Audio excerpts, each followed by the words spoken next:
Breaking news for you now. A coup attempt is underway in Burkina Faso. There have been 18 reported assassination attempts on Ibrahim Traore. What did he do? Le peuple burkinabé a décidé de lutter contre l'île terroriste en mesure de relancer son développement. He just wanted to save Burkina Faso from Western powers. He wants the freedom of his people.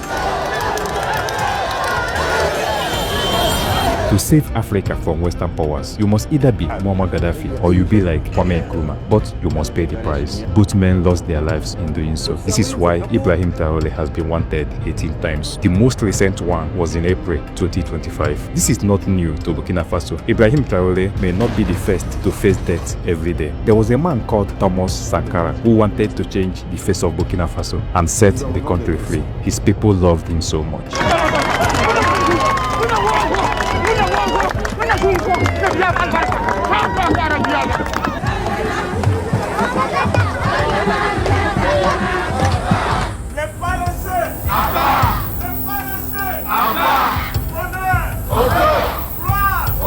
He couldn't live to make it possible, although he was the one who changed the name of Burkina Faso from Upper Volta to Burkina Faso and started the transformation. Par contre, Burkina Faso est un nom puisé dans le terroir même, qui a une signification dans notre langue. Qui veut dire patrie des hommes honnêtes. They used his closest friend to take him out. They later rewarded his friend and made him the president after he helped them to take out Sankara. A final goodbye to Thomas Sankara and 12 of his companions who are being laid to rest at a memorial in Ouagadougou. A court last year convicted several military commanders and Sankara's closest friend, former President Blaise Compaoré, for their role in the assassination. Just like the way they took Thomas Sankara out with his closest friend, they want to do so to Ibrahim Traore, this time with his soldiers. But before we get there, let us look at how Ibrahim Traore came to power, the challenges he has faced so far, his achievements, his mistakes. All these will help us to understand why they don't like Ibrahim Traore. This video will also discuss how China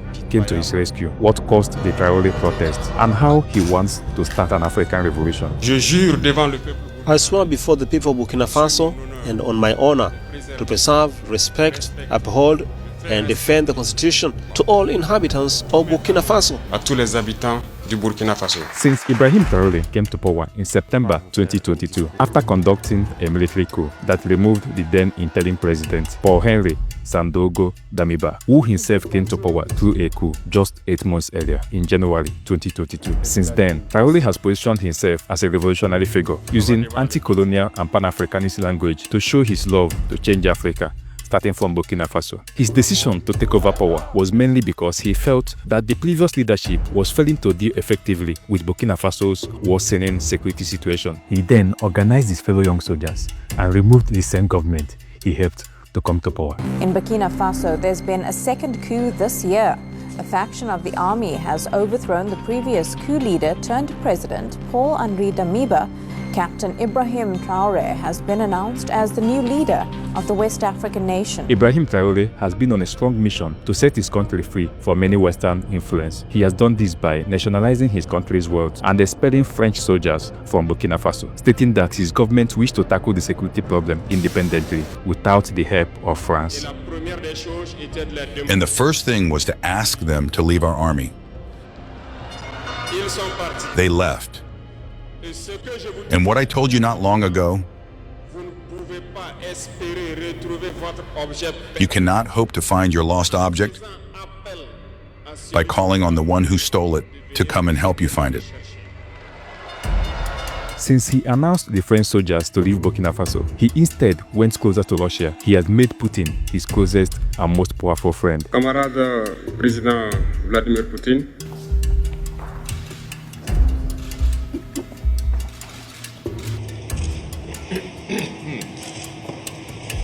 So far, although Russia is also an European power, but this decision seems to be accepted by most persons in Africa. It has gathered some form of approval, not just in Burkina Faso, but across Africa and among Africans in diaspora. This shows how the people in most parts of Africa would love to be friends with Russia, wave the Russian flag and burn the French flag.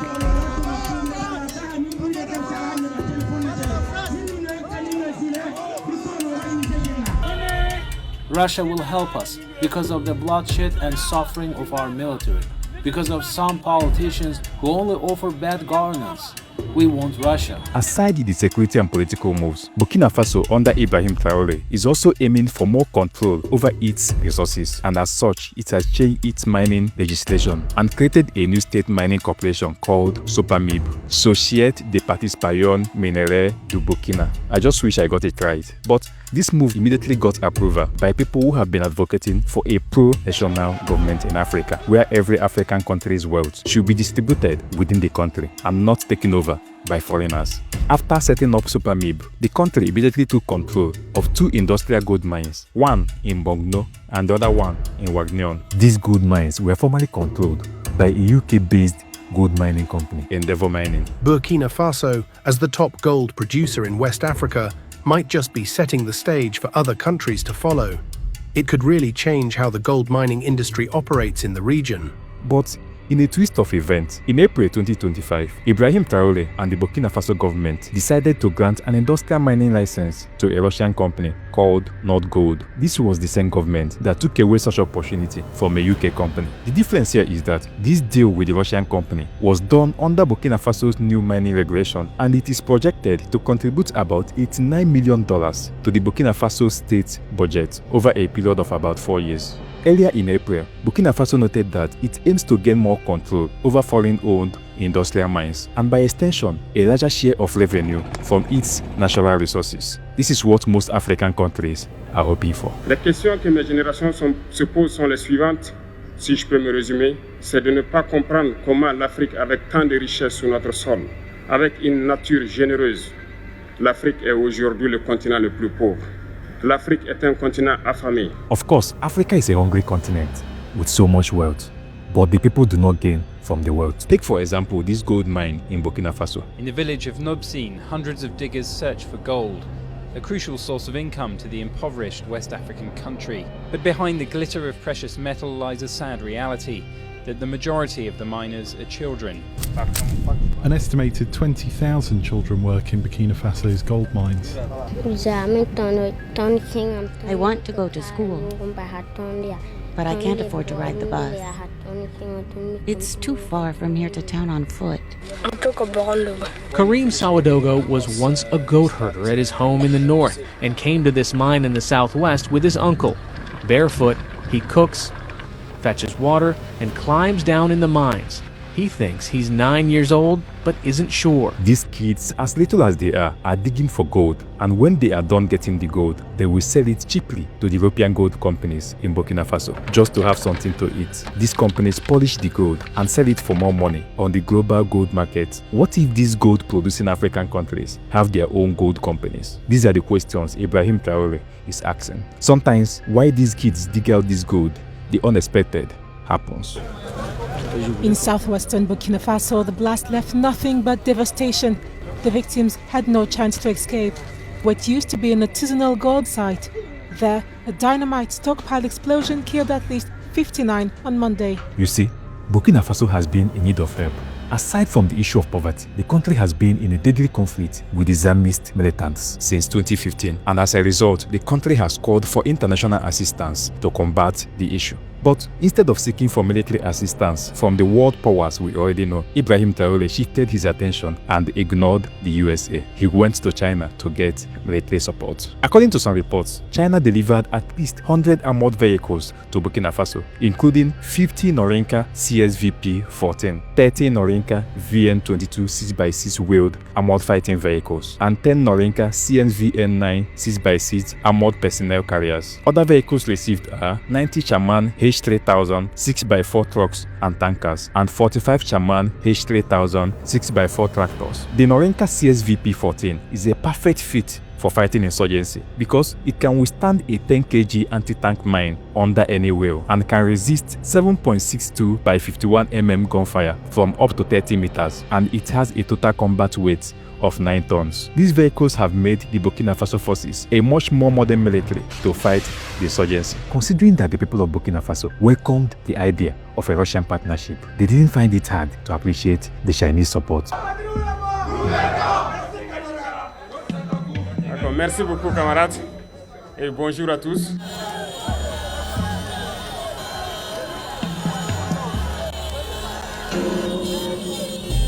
All these are part of the factors that have fueled Ibrahim Traore's popularity. But his popularity as a whole became evident during the inauguration of the Ghanaian president John Mahama on the 7th of January 2025. I, John Dramani Mahama, do in the name of the Almighty God swear. During the ceremony, the Burkina Faso leader stormed the stage with a pistol strapped to his holster. This was an interesting way to come to congratulate a fellow African head of state, and as a result, this sparked some reactions among his supporters and haters on different social media platforms. But what truly caught everyone's attention was a round of applause that accompanied his arrival. The head of state of the strong people of Burkina Faso,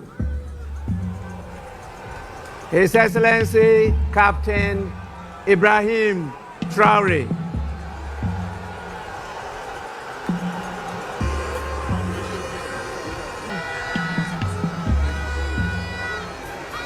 On that day, many social media users who never knew much about him were introduced to this revolutionary leader who had organically gained the love of many Africans. Since then, it has been an acceptable expression on social media that Ibrahim Traore is one of the most pro-African head of state in the modern era. A popular Nigerian journalist, David Hundeyin, even had this to say: Ibrahim Traore himself doesn't know how important he has become to this continent. I have been alive nearly 35 years and I've never seen one person to unite Anglophones, Francophones, and Lusophones in approval.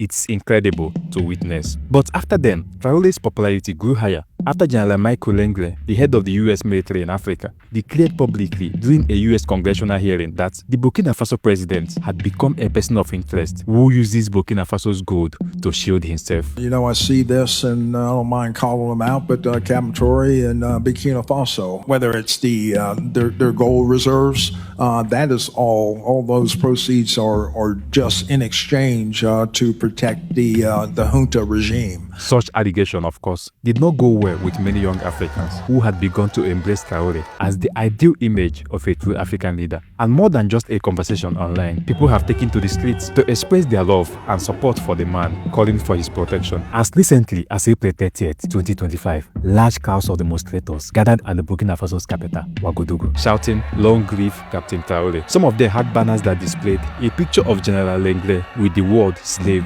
designed with a red marker on his head. From Ouagadougou to New York City, people are rising in defense of Captain Ibrahim Traore, the leader of Burkina Faso, who has been accused by U.S. General Michael Langley, head of AFRICOM, of appropriating Burkina Faso gold reserve for his own security. Then, coincidentally, the military government of Burkina Faso reported shortly before the demonstrations that a major plot to overthrow Ibrahim Traore had been foiled. Immediately, it sparked like wildfire that some foreign groups are plotting to depose the West African leader as a result of his anti-Western initiatives. This then created more demonstrations, especially outside Africa.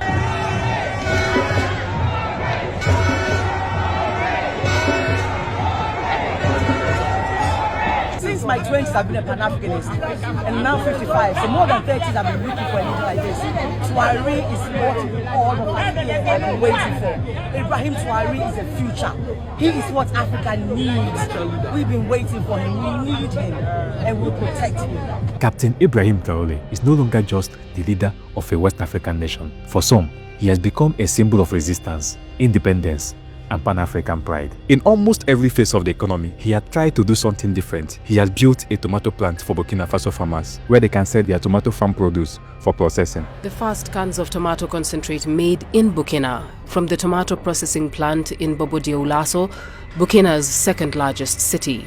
Local tomato processing is now a reality.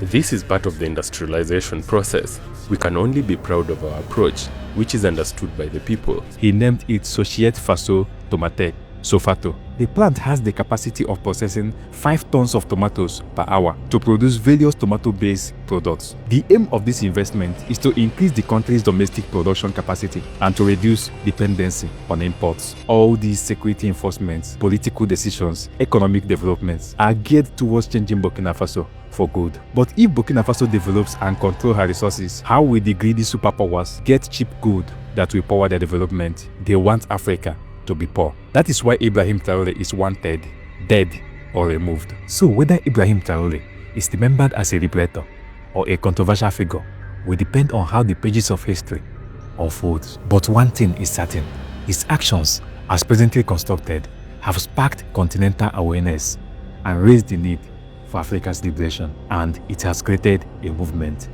Thank you for being there. Subscribe.